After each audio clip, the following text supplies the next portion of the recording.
All right, so I've called, I want to talk about adapting to change. All right, so we're all sort of living through uh, a very strange moment, period in our existence. And I just want to talk about a couple of things because I've been talking to a few friends and there's um there's a need to discuss a few topics. All right. So most of you know that I've been, training for the Paralympics, which was supposed to happen this year, and has now been pushed back to 2021 August. And I've had to change my goals, my plans quite drastically. And as a result, I just want to talk about that transition. Going from moving at 1,000 miles an hour to basically, being in isolation, what feels like a house arrest. And I want to talk to you about a few things that came out as a result of that. So my goal before the lockdown, before the isolation, was essentially to get funding so I can train full time. So a lot of the people that I was going to be competing against were already lottery funded, and a few key people came into my life to help make this a reality in terms of PR, in terms of getting a few things together. And we managed to get a couple of sponsorships that were going to last a few months towards the games, and then we were going to raise more money so I can train full time. So before coronavirus reached here, I was already training full time, and that was like the best moment, the best thing that could ever happen. So I was training like 3 times a day, going to the gym 6 a.m. and just having a good training session and having a good rest, and then retraining again in the afternoon and the evening. And then one day I went to the gym and I saw a note on the wall, on the door, and the gym basically said we're shut, due to coronavirus. And that was the first kind of blow. And I was like, oh wow, so this has finally reached the UK. Because I was training so much, it was such an intensive training. I wasn't kind of in the same mood as everyone else. I was sort of lost in that world of training. So when that happened, it was like a rude awakening, because I've gone to the gym to do my usual training sessions and I can't train. So I drove back home and I got a message from the rowing club that I train at, saying that British Rowing has also advised all rowing clubs to shut. And I was like, oh wow, so this is actually real. That's when everything basically became 100% real. But at this point, the Paralympics hadn't been cancelled.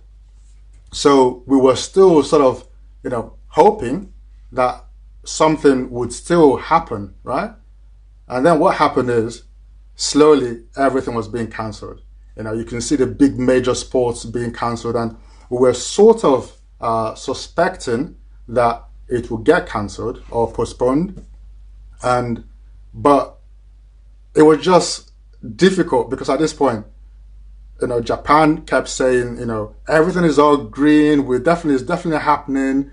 But at the same time, we're in a lockdown, and we had to keep on training. And athletes carried on. I had a rowing machine at home, or I have a rowing machine at home, so I carried on training anyway.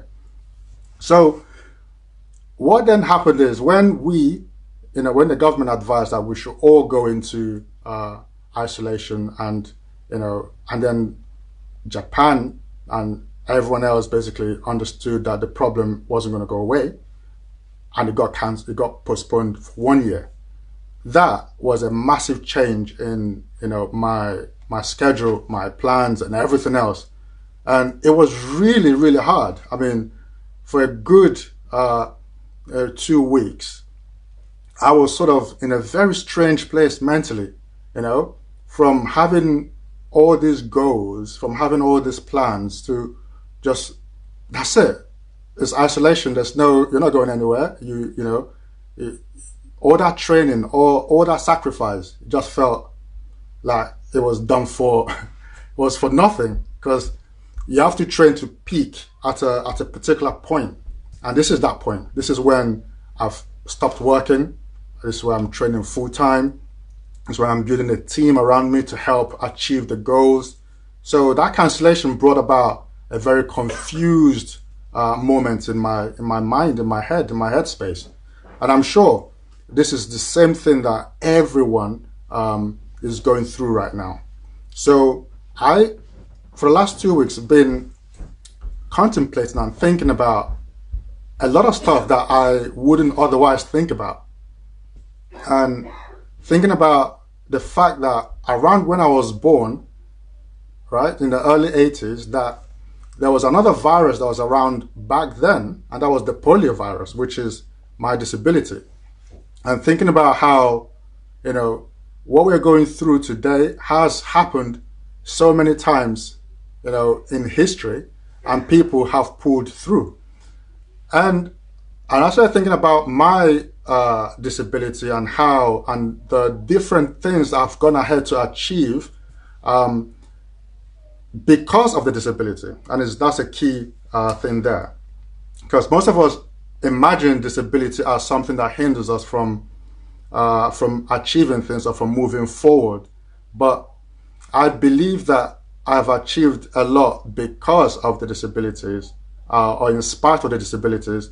And I wanted to have that conversation with everybody. So I've come up with a plan, with an 8 weeks chart, an 8-week plan of making very short videos on Tuesdays and Thursdays. So Tuesdays, like today, will be 7 p.m. and on Thursdays will be 2 p.m. And the concept is to keep the momentum going and to share some of the experiences on how to basically move from having goals to adapting to change and to moving forward. If you look at the rowing club, Marlow Rowing Club, where I train, we all used to go to the rowing club and train. I think Ben is on here at the moment. We're at the same rowing club. And with the coronavirus, we still train, but we train over Zoom as our platform. So a lot of the athletes basically took the rowing machines from the club home, if they didn't have one already at home, so we can all carry on training. So that's a quick adaptation to our situation, just so we can keep that fitness going. But training at home is not as motivational as being in a club or rowing actually on the water itself.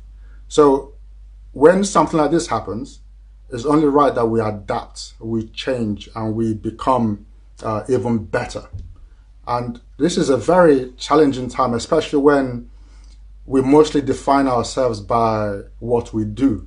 I am an accountant, I am a teacher, I am this and I am that, but those are not really what we are. Those are what we do for a living. Okay, so these times have actually caused me to think who I really am, right? So this comes from being a human being with compassion, with feelings, human being that has dreams and emotions, and that's what really makes us. So the strength that we use to go through times like this has to come from somewhere. And I feel like there's so much more that we can discuss. So on Tuesdays and Thursdays, I'll be going through some of these points.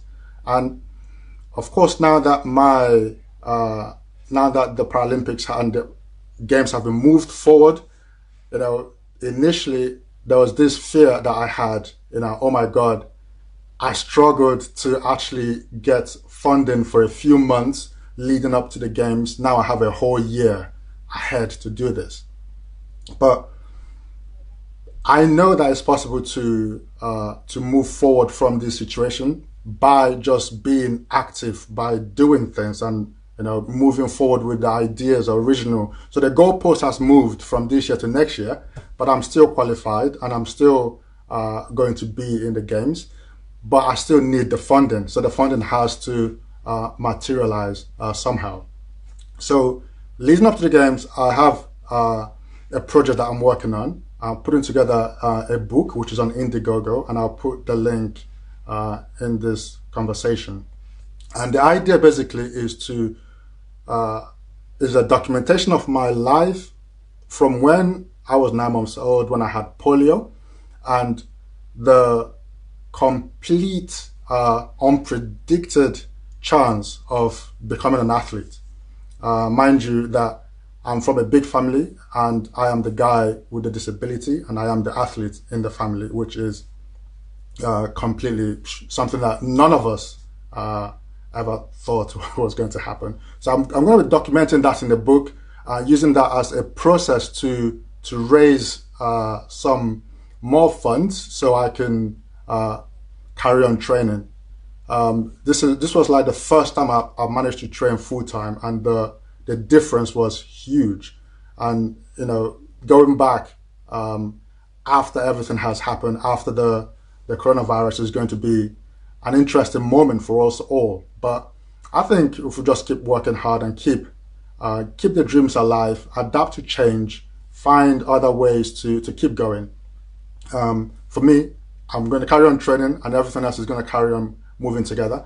And I'm going to be making these videos, very short videos, reflection, and I'll walk you through, for those who don't know me, or even family.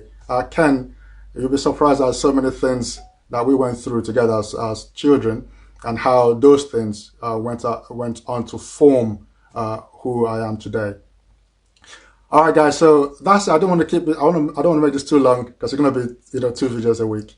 But I just wanted to introduce that, and I'll put a link to Indiegogo, which is the platform where, with the help of a shadow writer, I'm putting together all the stories and everything together.